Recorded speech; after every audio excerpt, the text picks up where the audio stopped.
Hey everyone, this is Luke Johnson and Robert Schut from Noetic, the Humanities Teaching app. We are back with our sixth installment of Soren Kierkegaard's The Concept of Anxiety.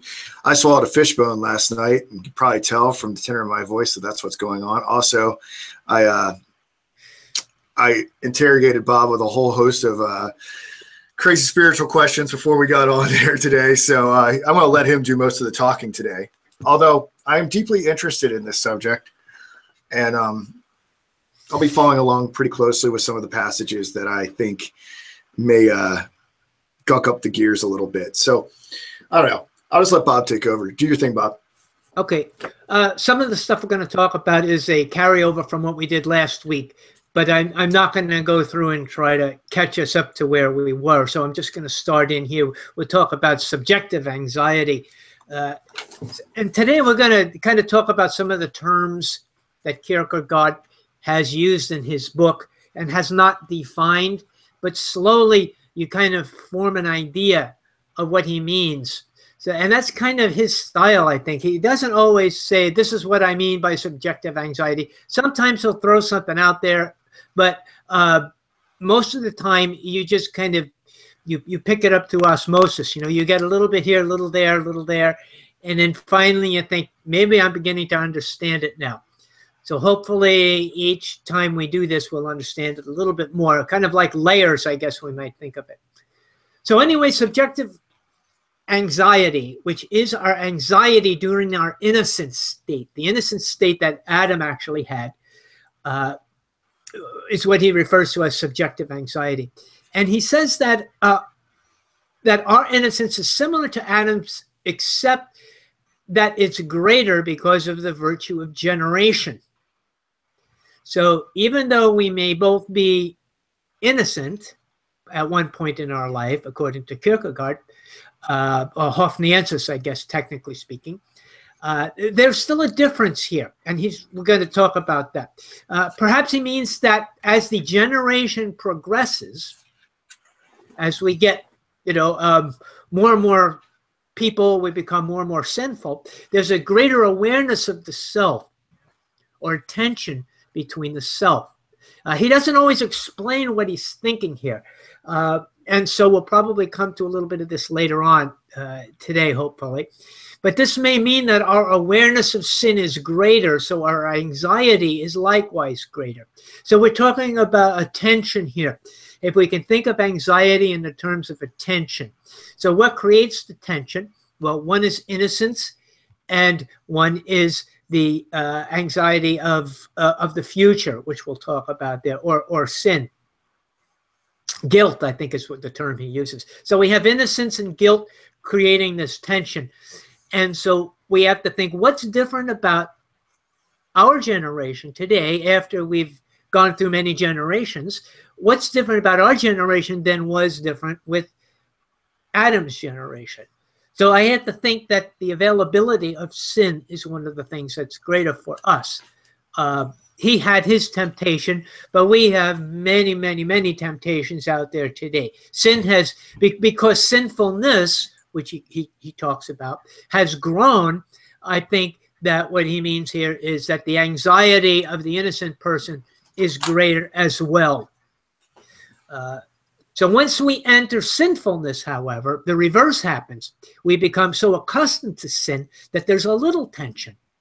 So he talks about this as well, that once we get into the sinful state, we get out of our innocence, that now the tension is less. Well, why would it be less? It's because we're involved in so many sins, and sin is out there for the world, that it's not quite such a big deal anymore. So I kind of put a little bit of notes together here on subjective anxiety to kind of summarize a little bit of it. And there's three different points of view. He talks about it from the point of view of the state of innocence, where the anxiety is greater because sinfulness is greater, creating more tension by our access to sin. The second state is the state of guilt after we commit our sin. Anxiety is less because there's more sinfulness in the world and is accepted greater in the world. And as a matter of fact, it's even expected of us. to be sinners in the world. You can get by a lot easier in the world if you just give in to sin than if you fight it. So the tension is less once you break the ice and get into the sinful side.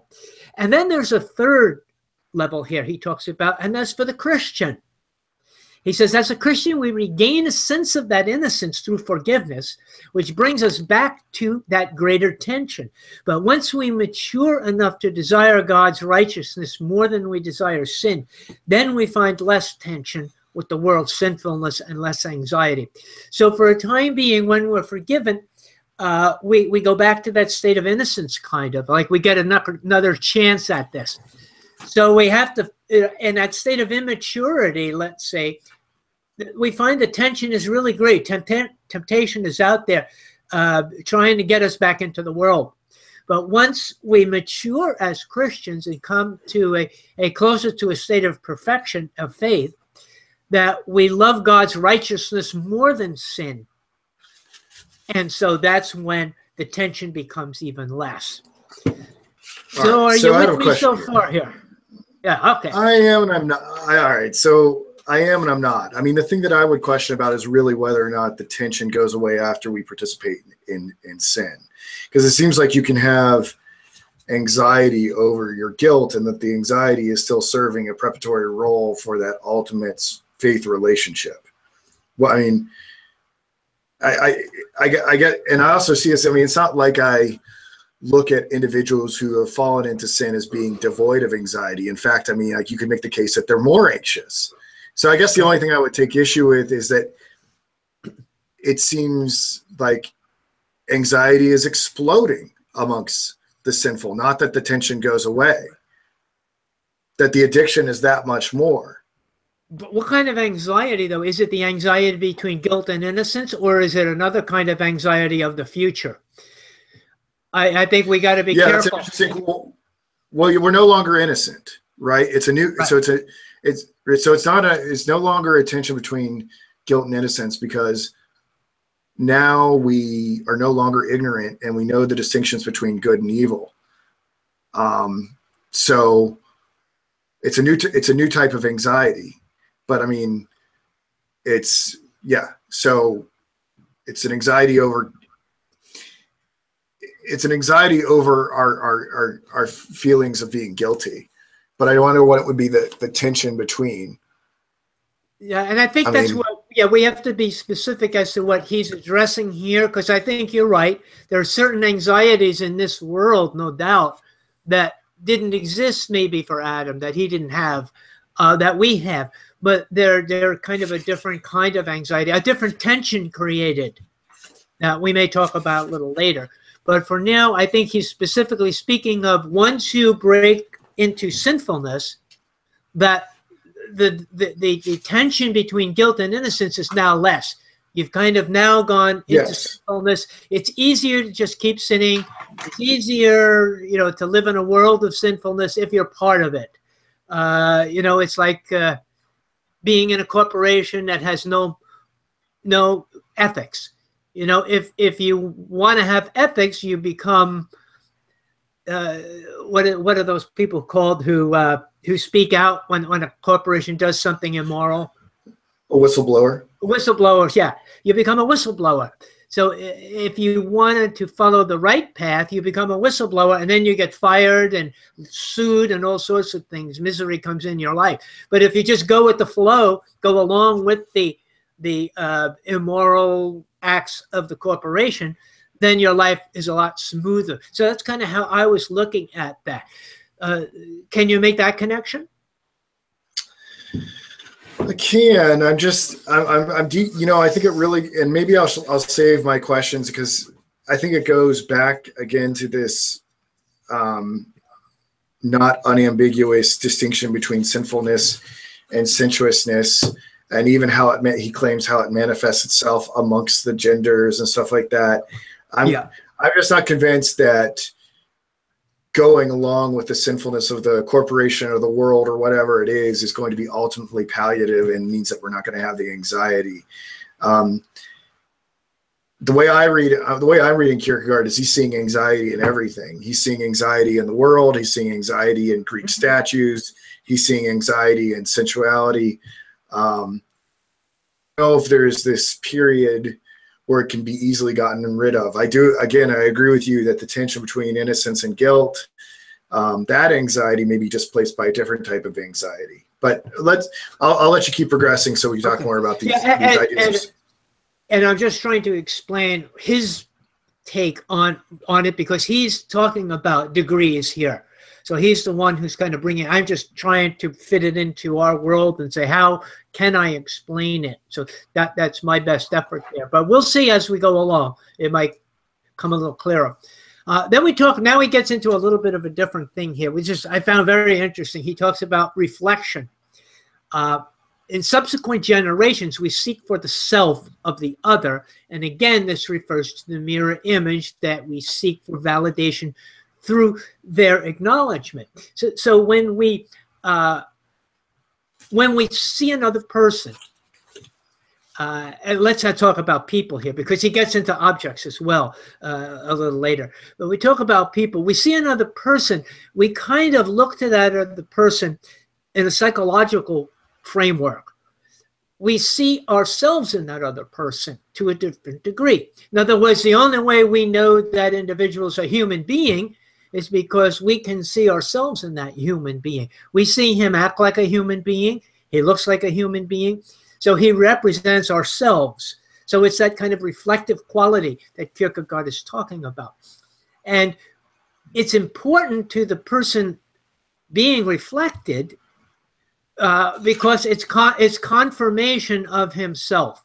It's acknowledgement that he exists because he can see himself in the other person. So if the other person is speaking to him, is addressing him and calling him by name, it's all confirmation of this reflection that he sees himself in the other individual. And I think it's clearer, too, when we look in the inanimate objects. We see children playing with dolls and teddy bears. What do they see in those dolls and teddy bears? They kind of see a reflection of themselves. They kind of humanize them. Even psychologists learn a lot about children by watching how they interact with dolls and teddy bears. And I think we can see that primitive action of reflection. Are you with me on that? Because you're probably pretty much into psychology. Do you? Would you agree that that reflection process takes place there? Yeah. Yeah. I think it's with us at the very beginning. Okay. Well, now he talks about anxiety now as producing sin. So he wants to distinguish that it is the anxiety of sin that produces sin. Anxiety of sin that produces sin. So he's being specific here. It's one of the ingredients that creates the catalyst for our existential Big Bang theory, which is the cocktail made of innocence, anxiety, and freedom. So we want to keep those three in mind. Innocence, anxiety, and freedom are the cocktail that create our sin. So we're born into a sinful world, and we become anxious about our own sin. It isn't the temptation, what he calls the concupiscence, that causes the sin, but our anxiety towards it that creates this tension. Okay, kind of lights the fuse.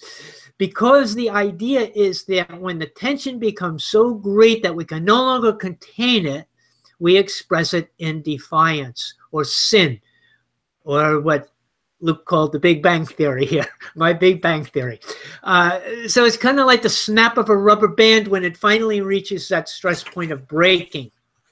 Okay, but he also gives us a little caveat here.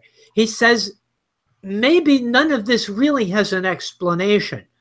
Maybe we really can't explain all of this. And he's really not trying to explain it so much as just present it to us as a, what did he call it? Like a predetermination. So if we believe this as a premise, we can understand it better. So we have to remember that, and now he takes us back to that synthesis. He says the synthesis of the body and the psychical create the spirit. So we have the psyche and the body together create the spirit. And the greater the difference between the body and the psyche, he says, the greater the anxiety. Right. Now, this is where we get into a little bit of gray area, right? You're right. Well, this is the minefield, right? And I noticed in your notes you kind of, I wondered if you elected to not address this because you thought it was insignificant or because it'd be controversial. I don't know if I ever. We'll see. So yeah, but I mean, I think it's worth discussing, but I don't know. I'll let you keep talking about it. Okay, we'll see. Maybe I put it back in my notes here. Since a woman is more sensuous than a man, this would make a greater difference and create more anxiety for the woman. Of course, he's speaking socially or culturally of his generation. We have to decide whether this works for us as well. But the idea was that since a woman is more sensuous, more concerned about the physical body, that's his premise here, that she would have more anxiety because the body would be greater than the psyche. And so this produces that element. So at least that's what he's saying. And he talks about the sensual versus the sexual. What's the difference between sensual versus sexual and versus sinful? Is sensuality a sin? Is sexuality a sin? Are they one for one here? So we also seek the other person. Now we get back into that reflectiveness. If we okay. Yeah. All right. Hold the reins back there. Okay, wait. Okay, let's talk about this for a second. Yeah. Why would we go out with this premise that women are more sensual than men? Right? Where he makes an argument for this, right? Like I think it has to do with maybe childbirth plays a role in this. She's more concerned with well, this is before childbirth. This is in the creation of Eve. Oh, is he? You think he's talking about the creation of Eve here as well? Yeah, because he's saying that Eve. Here, let me read this. Well, he's probably okay. Do you have a passage? Go ahead. Let's fire away. This is on page 64. The expression for the difference is that anxiety is reflected more in Eve than in Adam. This is because woman is more sensuous than man. Obviously, the point here is not an empirical state or an average, but the dissimilarity in the synthesis. If in one part of the synthesis there is a consequence will be that when the spirit posits itself, the cleft becomes deeper, and that in freedom's possibility, anxiety will find a greater scope. In the Genesis account, it is Eve who seduces Adam. But from this, it in no way follows that her guilt is greater than Adam's, and still less that anxiety is an imperfection. On the contrary, the greatness of anxiety is a prophecy of the greatness of the perfection. And he'll go on to talk about this other. What was interesting, what he had to say here is that because because Eve was made from Adam's rib, she was a derivative copy of him and was not as in her natural state the same sort of synthesis that he was. That she was if you've got a facsimile, there's a removal from its source. And then it became more, he says that she's made more sensual. And then it kind of had to be this way in a way, which raises weird deterministic questions, because this is the weird thing that he's saying here.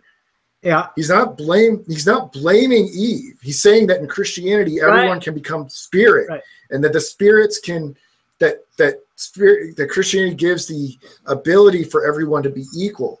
But what he seems to be saying here, and I wonder if you dealt with this, is that Adam would not have fallen because he was not sensual enough to be seduced by the snake. But because of Eve being and this is Kierkegaard, this is not Luke. Eve being naturally more sensual and therefore more anxious, she could be seduced by the snake and therefore, in turn, seduce Adam and set this whole thing in motion. Do you remember reading that? Yeah, I do. Yeah, and it's interesting how he lays that out. That's not Luke. That's the book. I'm just saying what the book says. And I think he is playing on the biblical passage. And there's things in the biblical passage that says one of the curses on Eve would be that she would desire after the man more than the man after the woman. But I'm not so sure that's always true in every society, that the men seem to go after the women, just as much. So I'm not sure that plays out exactly as it did in creation. But I think here he may also be influenced by the fact he is a man. But that just may be part of it, because I certainly would agree with him, because a woman is more sensual, in my opinion, than a man. I don't find a man's body as sensual as I do a female's body.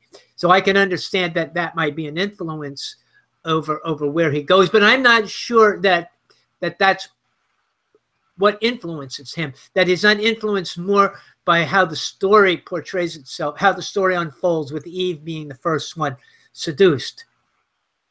Right. So, well, I don't know. The thing is, the reason why it's interesting to me is not that I want to uphold some sort of stereotype of men and women, but it does seem to get back to this idea that God set preconditions for humanity to fall from the jump, right?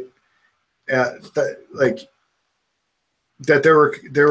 It goes back to fundamental theological questions about whether or not God wanted this whole experiment to unfold in this way, and then how guilty really Adam and Eve are.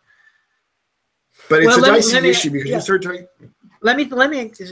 What came to my mind was this. I think it has to do with the sinfulness, because let's say a regular man sees a child, or let's say regular, normal, whatever we want to say, sees a child and feels blessed. This is a child, beautiful child, and you want to help the child. You want to help them grow. You want to encourage him. But a pedophile sees a child, and they see something totally different. They see their victim. They see their pleasure. Why? What's the difference? Because sin is the difference. Sinfulness is the difference. For me, I don't see a child as a victim, because I'm not taken towards that sinfulness, but a pedophile would. So if we kind of apply that same term back here, we're talking about Adam and Eve prior to sin. It wasn't a temptation, because it doesn't become a temptation until later. That's why he says Adam and Eve didn't sin because of temptation. Remember, he says that? Temptation isn't a cause of their sin. The anxiety is a cause of their sin. And he keeps repeating that. So, I don't know if that helps understand it at all. Yeah. Yeah. So the serpent decided he'd go after Eve because he knew that it would be easier because of her, not because of her sinfulness and her temptation, but because of her sensuality, and her anxiety was greater. That's what he's saying. So it wasn't a temptation so much as it was he was attacking her on the basis of her anxiety. She was an easier mark. And then once he got her, she went to Adam. And I have to admit, it does kind of explain why we have that hierarchy, why we have that sinfulness being passed down from one to the other, rather than Satan going to both of them together. So I have to admit, it does have a kind of a ring to truth there, at least as far as the way the story runs. Yeah, it has some explanatory power. But there are all sorts of things here that, the more we dwell on it, I can imagine the more we're going to turn people off to Kierkegaard. Although Kierkegaard is not the first philosopher to say things that people might find misogynistic. But it is here. It is here in these pages. Yeah, but I don't think he means, he's not putting a woman down. Actually, in the sense, I think he's uplifting her, really, is what I got from this, that he says she's more sensual. I thought that was more of a compliment than saying, well, it's something dirty. He wasn't saying she's she's dirty Well, because of that. yeah, but I agree. I agree. I don't think Kierkegaard's a misogynist, but he definitely has a lot of very old-fashioned views. Like if I can read this passage right here, that fit with this understanding of what his sensuality, what he says about the sensuality. He says, as the conception of beauty becomes different in romanticism, the dissimilarity is again repeated within the essential likeness. While the history of spirit, and it is precisely the secret of spirit that it has a history, ventures to stamp itself upon the countenance of the man in such a way that everything is forgotten, if only the imprint is distinct and noble. The woman, on the other hand, will make her effect as a whole in another way. Even though her face has acquired a greater significance than in classical art. The expression must be that of a totality with no history. Therefore, silence is not only woman's greatest wisdom, but also her highest beauty. Yeah. And then, I mean, going on and on. He says, viewed ethically, woman culminates in procreation. Therefore, the scriptures say that her desire shall be for her husband, saying that women only desire men and children, that they have no ambitions, they have no projects, they don't do philosophy, they're just interested in procreation. Although it is also true that the husband's desire is for her, his life does not culminate in the desire unless his life is wretched or lost. So actually, for a man to love like a woman does, Kierkegaard says that a man is lost. If a man engages in the same type of romantic love that a woman is interested in, he's fundamentally frustrated his purpose. So he's not trying to put women down. No. Because he does have this little caveat at the end where everybody's made equal in the spirituality of Christianity. Yeah. But you can see why a lot of feminists would have trouble with this. Yeah, but these were the roles that he was explaining of his time too, right? I mean, this is the role that women had, and I'm not. Yeah, I agree. But I'm wondering how essential it is for what he's trying to roll out here. And I think we're asking a question about, are these social constructions that he has significant or insignificant to his theology?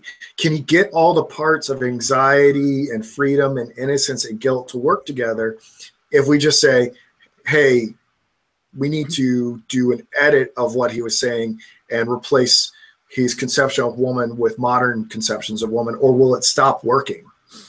I don't the way society is today, honestly, I'm not sure if there is a definition of a man and a woman anymore that everybody would buy into.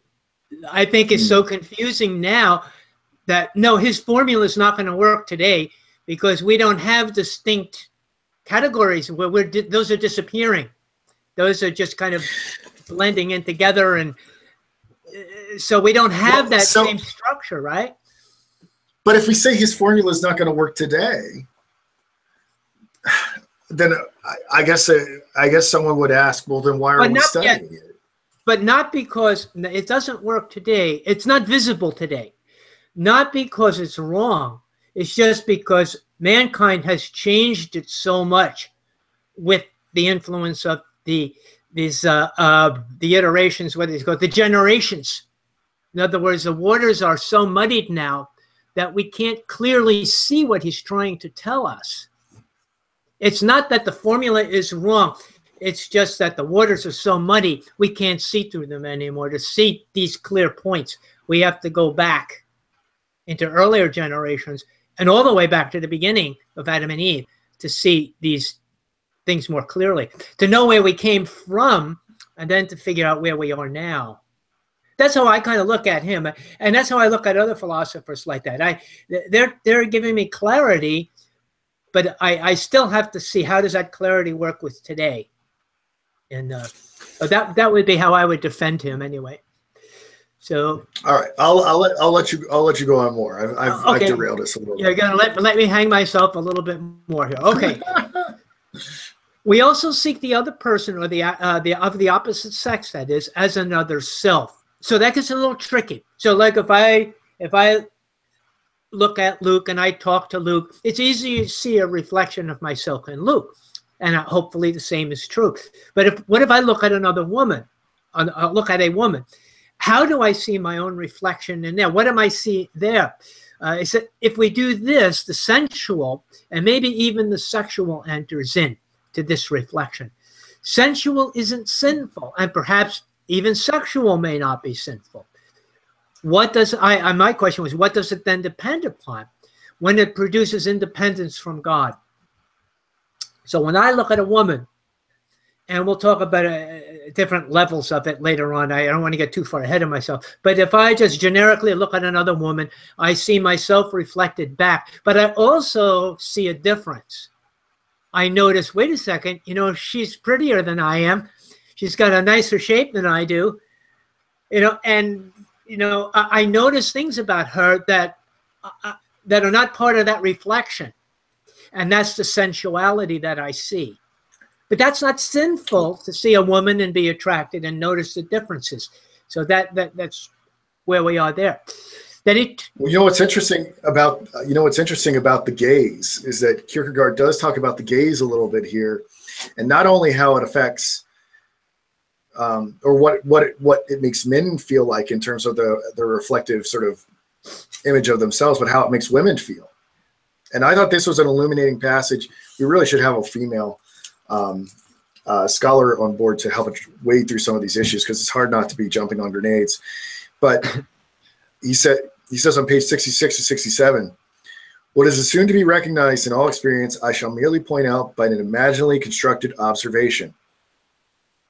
Picture an innocent young girl. Let a man fasten his desirous glance upon her, and she becomes anxious. In addition, she might become indignant, etc. But first she will be in anxiety. On the other hand, if I picture a young woman fastening her desirous look upon an innocent young man, his mood will not be anxiety, but disgust mingled with modesty, precisely because he is more qualified as spirit. What do you make of that, Bob? Well, that was because Eve was derived from him, apparently.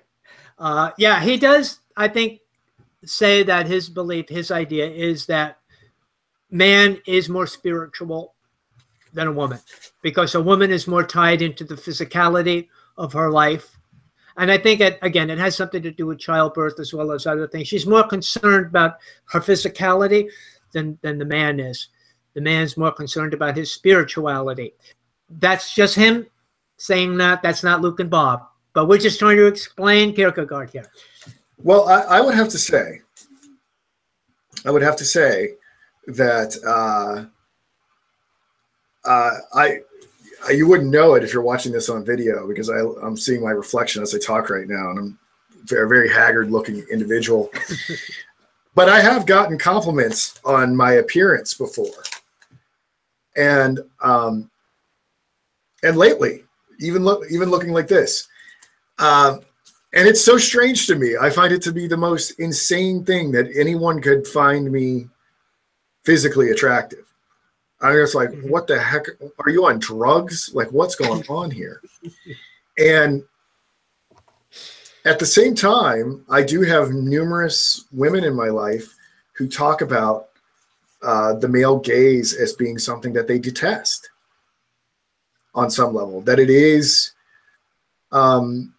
something that leads to some really bad feelings, to be ogled, to be assessed physically, makes them quite uncomfortable. So it's very strange. It doesn't really make me uncomfortable. I just find it comedic. And so some of what my personal experience is resonating, at least with this passage. But again, it's not going to sit well to go along with Kierkegaard's idea that man is naturally more spirit. Well, yeah, let's just give him defer that for a little while. Let's see what he talks about, what he means by spirit. Does he really mean that man is closer to God than woman is? I'm not sure that's really what he's saying. No, that's not what he means by that, right? I mean, what does it mean to be more spirit, right? Right. To be more spirit is what to. I mean, how would you define to be more spirit on Kierkegaard's terms? Well, you've got the psychical, and you've got the somatic. You've got the bodily, but the spiritual is to feel is that relation between the two, and to be able to feel the freedom from both of them? Or how would you understand that? Yeah, at this point, I'd say I don't have a full understanding, a complete understanding of what he's getting at, but other than it's a synthesis. It's what happens when the psychical and the spiritual get the psychical and the somatic, or the body, come together in such a way that it produces spirit. I think we talk about that a little bit more later on. Let's see if we can, all right, we can get into that. Yeah, keep going. Okay. So he talks about modesty now. He says modesty is being aware of the other as another in a sexual sense, and it creates a sense of modesty. So we're talking about, let's say, a man looking at a woman looking at a man, seeing that reflection coming back, but being different at the same time. In other words, we know the difference, but do not have a relationship with the other. So we become aware of the sexual differences. So I guess it would be like the difference of we're modest, maybe we lost a lot of modesty in our generation, I guess, as the generations unfold. But it would kind of like, maybe being a guy in a woman's shower. He'd feel very uncomfortable taking a shower with a whole lot of naked women, probably, and they would feel uncomfortable with him in there. Why? Well, this is because it's modesty. You want to cover yourself. There's just that kind of that basic idea. In the sense of modesty, there's a sense of difference from the other, to the point that he calls it, in a sense, being a foreigner. In other words, knowing that you're so different from the other person, you're almost like being from another race, almost from another breed. You're so different from that other person. The way this is overcome, he says, is when we have a deeper sexual relationship with the other. So when we become sexually familiar with another, then modesty kind of goes out the window. And that kind of plays out reasoning, at least when I grew up, when you go out on a first date, you don't start stripping on your first date. You're a little bit more modest, People have, limits as to what is permitted on a first date. But once you engage in sexual relationship with that person, then, walk around in your underwear and all that becomes second nature. It doesn't bother a person. So you become much more familiar with the other person and with yourself. And modesty kind of plays a different role there. But that's how he's just saying that this is how you overcome modesty. You overcome it by actually having a sexual relationship with the other person. Now, he does draw out Christianity, though, here as separate, a distinct. And he says in Christianity, the problem's a little different. The religious suspends the erotic because we're spiritual beings. There's no difference between man and woman spiritually. Man sees his spirit or his self reflected back without the sexual difference, kind of as a brother or a sister. So theoretically, this would be theoretically in a perfect world, perhaps, and it's probably not true for televangelists. But the idea is for a Christian man to see a Christian woman, the ideal is he's going to see her as a spiritual equal. He's going to see her as a sister in Christ, and she's going to see him as a brother in Christ. So the difference really isn't or shouldn't be sensual. Okay. But of course, there's certain restrictions that go along with that. Again, that's why I put my own comment in a perfect world, that's how it should be. But I think, does that address the idea of spiritual difference? Because here, I think he's saying that there's spiritual equality between a man and a woman in Christ. But outside of Christ, they may not have that spiritual equality. Yeah, I think he is saying that. I'm still struggling to understand, because there's steps in between, right? There's steps, sure, yeah, in between. If man in sort of his natural constitution is more defined as spirit, presumably that's going to, there are there are steps along the way to getting to a Christian perspective when you're just sort of in your raw sort of immediacy. Like there's sort of the moves that we have to make ethically, the moves that we have to make with vaguely sort of religious commitments or whatever. I mean, it all sort of works out in the culmination in Christ. But I'm kind of curious if he defines woman as more sensual and man as more spiritual, does that mean that man makes the move to ethics easier than women? Because then you have a whole social political structure that, kept the vote away from women for so long. I think he's just talking about the dynamic, though, when he talks about the spirit. I think when we say spiritual, we think of being closer to God, being more ethical, more moral. But I think he's just speaking about it as a dynamic. In other words, as a synthesis. You have body, you have soul, and you have spirit. And one is greater in a man than in a woman. But it doesn't necessarily imply that they're